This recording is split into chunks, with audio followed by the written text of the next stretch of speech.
Kelly. Sergeant Major. What do we have? Kailangan natin unahin tong beast fighter na to kaysa kay Little John. Let's go.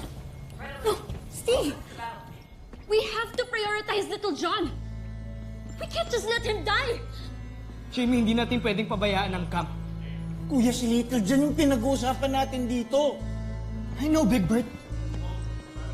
Akala mo madali sa akin to? Napiliin yung CBF kaysa sa sarili kong kapatid.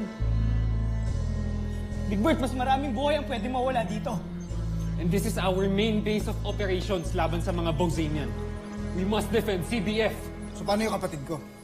Big Bird, makinig ka sa amin ni Mike. Steve, please listen to Big Bird. To be safe, Big Bird has a tatrabaho. Naming dalawa, hindi lang namin kapatid. Ibig sabihin, hindi natin liligtas si Little John. Jamie, hindi ka Piliin mo. Uunahin natin si Little John. I'm overriding your command. Rescue your brother. Kami nang balag sa base. Thank you, Dr. Smith. Go now. Go! Let's go, team. Wait, Wallace team! We have a problem. Dr. Smith, engineering reports that the launch pods will require major repairs from this deck. We have no choice. You have to take the longer route. Go now! Let's go, team. Bilis!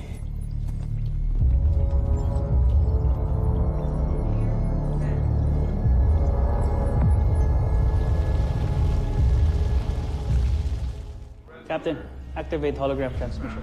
Aye, sir.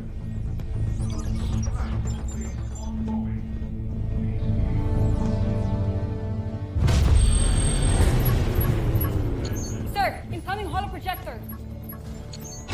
Put him on! Now! Status, Dr. Smith. Commander, the camp is under attack and our jet fighters running out of ammunition. We need your support now. I've coordinated with the Earth Defense Forces. Help is on its way. I'll do my best to defend Camp Big Falcon. Thank you, Commander. Commander, with all due respect, ano pong laban natin sa beast fighters at this point? We all witnessed kung paano namatay yung mga tao natin nung unang atake pa lang. The point is, we fight until we can. We still have Voltus 5, pero kailangan natin silang tulungan.